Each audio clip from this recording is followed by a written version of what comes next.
Hello, welcome back to my channel दोस्तों। आज हम बात करने वाले हैं अपनी वीकली एनालिसिस वीडियो की। और ये हमारा जो वीडियो है वो हमारा एक वीक कंप्लीट हुआ है। तो नेक्स्ट वीक हमारा किस तरीके से रहने वाला है, हम क्या प्लानिंग निफ्टी में रखने वाले हैं, उनके बारे में होने वाली है।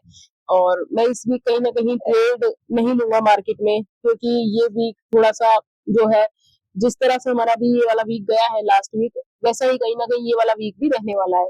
क्योंकि यहाँ पे दो हॉलीडे है, एक तो ट्यूसडे को और एक फ्राइडे को। तो हमको 3 दिन ही मार्केट के अंदर ट्रेड करने को मिलेगा। ठीक है, तो ये रहा मार्केट का एक छोटा सा ओवरव्यू। सबसे पहले हम अपना ओपन कर लेते हैं निफ्टी 50 का चार्ट। जो ये हमने ओपन कर लिया है अपना निफ्टी 50 का चार्ट, जो कि एक मंथली टाइम फ्रेम पर है। और इस मंथली टाइम फ्रेम के अंदर अगर आप देखते हो तो हम टॉप से जो है वो एक तरह से लिक्विडिटी को लेकर आए हैं। ठीक है, और देन हम अब बॉटम की तरफ जा रहे हैं। और अगर आप देखो तो यहाँ से ये हमारा बॉटम है, और इस बॉटम और हमारी जो अभी करंट मार्केट की सिचुएशन है वो कुछ इस प्रकार की है। अब अगर ये कैंडल इसी तरह से वीक पूरा मतलब मंथ जो है वो कंप्लीट होता है और ये कैंडल इसी तरह से एंड होती है, तो ये हमारे पास एक तरह की स्ट्रॉन्ग मारुगुजो कैंडल होने वाली है। ठीक है, जो कि एक अच्छे बियरिश मार्केट को शो करती है। अगर आप देखो तो इस ऐसी कैंडल के बाद मार्केट कितना नीचे आया था। ठीक है, तो कहीं ना कहीं ये भी हो सकता है कि इसके बाद मार्केट और नीचे जाए, क्योंकि अभी वॉर वगैरह की सिचुएशन मार्केट के अंदर जो है वो बनी हुई है। ट्रंप जो है वो किसी भी तरह की न्यूज को ले आता है मार्केट के अंदर जो है वो पंप डंप का सिनेरियो जो है वो चल रहा है।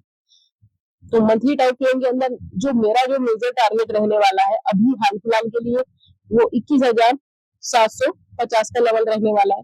ठीक है, ये हमारा मंथली टाइम फ्रेम के अंदर एक ईआरएल भी है कुछ इस तरह से। जैसे ही हम इस लिक्विडिटी को लेते हैं तो ये हमारे पास नेक्स्ट जो टारगेट रहने वाला है वो ये डिमांड जोन रहेगा।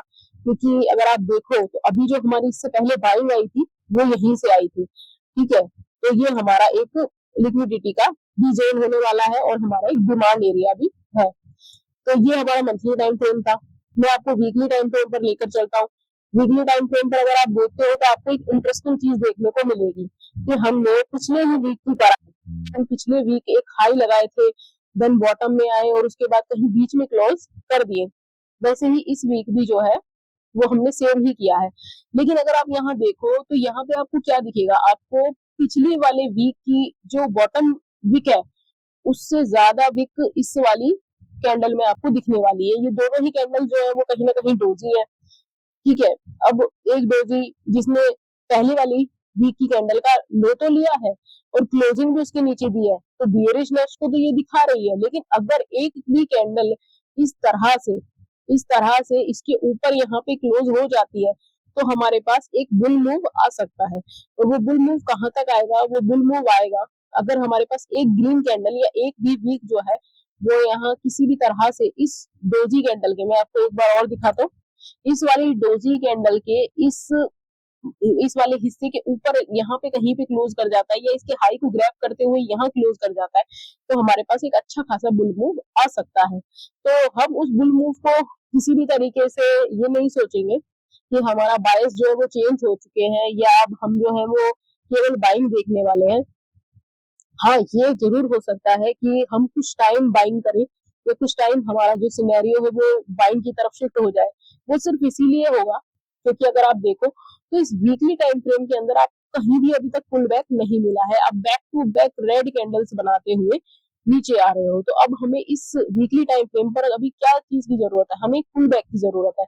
और वो पुल बैक जब वीकली टाइम फ्रेम पर आएगा तो हम उसको कहाँ तक प्रिडिक्ट कर सकते हैं, तो हम उसे यहाँ तक प्रिडिक्ट कर सकते हैं, इस जोन तक हम उसे प्रिडिक्ट कर सकते हैं। क्यों? क्योंकि ये हमारे पास वीकली टाइम फ्रेम का एक एफवीजी है और वीकली टाइम फ्रेम पर एफवीजी को हम कहीं ना कहीं आईआरएल के रूप में भी कंसिडर करके चलते हैं। तो हम अभी जो ईआरएल आईआरएल की थ्योरी पर वर्क कर रहे हैं, जिसमें मार्केट ईआरएल लेता है, देन वो आईआरएल की तरफ मूव करता है, नीचे एक लो बनाता है, उसके बाद आईआरएल की तरफ निकलता है। आईआरएल लेने के बाद वो अपने बायस के अकॉर्डिंग या तो बॉटम को लेगा या हाई पॉइंट्स को लेगा। अभी हम बेरिश है, हमारे बायस जो है वो बेरिश है, तो अभी हम बॉटम्स को टारगेट करते हुए चल रहे हैं। तो ये हमारा वीकली टाइम फ्रेम पर था, जहां की मैंने आपको बताया कि हमारे पास आईआरएल जो है वो क्रिएट हो चुका है, मार्केट में हमें क्रिएट करके दे दिया, हमें इसको लेने जाना है ऊपर। तो कहीं ना कहीं अगर आप देखो तो आपको को अब कुछ टाइम पर बाइंग मूव आप यहाँ पर उम्मीद लगा सकते हो। पर मार्केट मंडे को एक आपको एक गैप डाउन दे सकता है, क्योंकि स्टेट ऑफ हार्मोन जो है वो कहीं ना कहीं इंडिया के लिए भी क्लोज हुआ है। मैंने इस तरह की न्यूज जो है वो रीड करी थी। अगर इसमें किसी तरह का अभी कोई चेंज हुआ है तो मैं उस चीज से अवेयर नहीं हूँ, मुझे इस चीज के बारे में पता नहीं है। आप प्लीज उसको रीचेक कर लीजिएगा। और मार्केट में इस तरह की न्यूज को आप है ना फोकस में रखिए। आप अच्छा न्यूज का जो भी चैनल है आप उससे जुड़े, मतलब ये नहीं कि आप आज तक वगैरह के जैसे चैनल से जुड़ जाए, ये नहीं। आप मनी कंट्रोल ऐप है, वहां से आप न्यूज देख सकते हो। आप इन सभी जगह से न्यूज देख सकते हो। धन धन के चार्ट पर भी आपको न्यूज मिल जाती है। तो आप इस तरह के किन्हीं ऐप वगैरह के थ्रू से आप न्यूज जो है वो मार्केट के अंदर देख सकते हो, और न्यूज के अकॉर्डिंग आप अपनी ट्रेड को सेव कर सकते हो। अगर आपका डायरेक्शन अलग है और मार्केट सेलिंग में जा रहा है, या आपका डायरेक्शन जो है वो सेलिंग का और मार्केट बाइंग में जा रहा है, तो आप अपनी ट्रेड को ब्रेक इवन पर निकाल सकते हो। आप उसको एवरेज कर सकते हो, आप उसको सेव कर सकते हो, आप अपने एसएल को कट कर सकते हो, अपनी ट्रेड को कट कर सकते हो, एसएल को छोटा कर सकते हो। तो ये सब न्यूज हमें इस तरह से हेल्प करने वाली है। मार्केट में कुछ इवेंट्स भी होते हैं तो आप सेंसिबल से देख सकते हो। मैं सेंसिबल यूज करता हूँ। मैंने आपको जिस दिन मैंने डीमेट अकाउंट के बारे में बताया था, मैंने इस दिन आपको सेंसिबल के बारे में भी बताया था। तो ये हमारा वीकली टाइम फ्रेम पर एनालिसिस है। डेली टाइम फ्रेम पर हमारा जो एनालिसिस होने वाला है वो कहीं ना कहीं कुछ इस तरीके से है कि हो सकता है कि मंडे को जो मार्केट है ना वो हमें एक और सेलिंग दिखा दे, या मंडे को मार्केट जो है वो कहीं ना कहीं इस रेंज में ओपन हो जाए। पहली बात तो आप ये देखो कि हमारे पास डेली टाइम फ्रेम पर ऊपर ये ईआरएल बना है, देन हमने एक आईआरएल क्रिएट किया है, ये बड़ा सा ये आप आईआरएल देख रहे हो, ठीक है। उसके बाद हमारे पास नीचे एक स्विंग क्रिएट हुआ है। अगर आप इन सबको हाइड करते हो ड्रॉइंग्स को तो आपको दिखेगा आपने हमने यहाँ पे स्विंग क्रिएट किया है।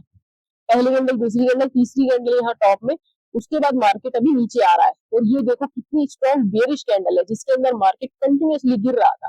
पर हाँ, फ्राइडे वाले मार्केट के अंदर वॉल्यूम्स बहुत कम थी, इसलिए थीटा डी के ज्यादा लग रहा था और हमें हमारे टारगेट्स मिलने में टाइम लग रहा था। अगर वॉल्यूम्स होता और ये फिर मंडे का दिन होता तो फिर हमें हमारे टारगेट जल्दी अचीव हो जाते, या हम कहें कि मार्केट जो है वो इस लो को भी क्रैप कर सकता था। ये हमारा डेली टाइम फ्रेम पर है। अब मार्केट जो है वो इस लो को अप्रोच करेगा। इस लो को अप्रोच करके मंडे को या तो गैप डाउन ओपन हो जाएगा, देखो इस रेंज के, इस कैंडल के बॉटम और इस रेंज के बीच में मार्केट कहीं ओपन हो जाता है, या इस रेंज के नीचे भी ओपन होता है, तो मार्केट यहाँ की लिक्विडिटी को ग्रैब करते हुए एक बाइंग मूव देगा। ठीक है, मैं ट्रेड नहीं करूंगा बिल्कुल भी, क्योंकि हमारे थोड़ा फैमिली फंक्शन चल रहा है अभी, है ना, तो उस चक्कर में मुझे बिल्कुल भी टाइम नहीं रहेगा इस वीक ट्रेड लेने का। मैं कहीं ना कहीं अप्रैल वाले फर्स्ट वीक से मार्केट के अंदर इन्वॉल्व होने वाला हूँ, तो अभी तो नहीं, है ना। लेकिन मैं आप लोगों को फुल गाइडेंस के साथ ये सब बता के जा रहा हूँ कि मार्केट जो है वो कुछ इस तरीके से आपको मूवमेंट जो है वो दे सकता है। एक सेकेंड, ये मार्केट जो है वो इस रेंज या तो यहाँ ओपन हो जाए, फर्स्ट जो हमारा पॉइंट है वो यहाँ ओपन हो जाए, यहाँ ओपन हो, इस लो की लिक्विडिटी ले, देन वो ऊपर के लिए निकले, पहला केस। दूसरा केस, अगर वो इस लाइन के जो हमने 22,630 की लाइन ये ड्रॉ की हुई है, पर्पल कलर की आपको दिख रही है, मार्केट इसके नीचे भी ओपन हो सकता है, इसकी लिक्विडिटी को लेगा, देन ऊपर के लिए निकल सकता है। ये दोनों ही केस आप देख रहे हैं। इस तरह से मार्केट का मंडे के दिन मूवमेंट हो सकता है। मंडे को आप याद रखें निफ्टी 50 की हमारी मंथली एक्सपायरी होने वाली है, और मुझे आइडिया नहीं है कि बैंक निफ्टी की मंथली एक्सपायरी हो चुकी है या नहीं, तो आप उसको एक बार थोड़ा सा रीचेक कर लीजिएगा कि बैंक निफ्टी की हो गई या नहीं। मुझे इतना ध्यान है कि सेंसेक्स की जो है वो मंथली एक्सपायरी कंप्लीट हो चुकी है। अगर बैंक निफ्टी की भी 21 को रहने वाली है मंडे को, तो हो सकता है कि हमें मंडे को अच्छी मूव मार्केट के अंदर कैप्चर करने को मिले, क्योंकि उस दिन वॉल्यूम जो है वो ज्यादा होंगे, क्योंकि बैंक निफ्टी में लोग ज्यादा ट्रेड करते हैं। तो आप प्लीज इन चीजों के साथ अपने आप को जोड़ के रखिए, अवेयर रहिए हर चीज के लिए। और जो हमारा निफ्टी 50 के अंदर एनालिसिस है वो कुछ इसी तरीके से है, और ट्रेड में किस तरीके से आइडेंटिफाई करूंगा अगर मैं मार्केट में हूंगा, तो मैं कहीं ना कहीं मंडे को सेल से ज्यादा बाइंग की तरफ मूवमेंट सोचूंगा, क्योंकि मार्केट के गैप डाउन ओपन होने के तो पूरे पूरे मतलब चांसेस हमें लग रहे हैं मंडे को।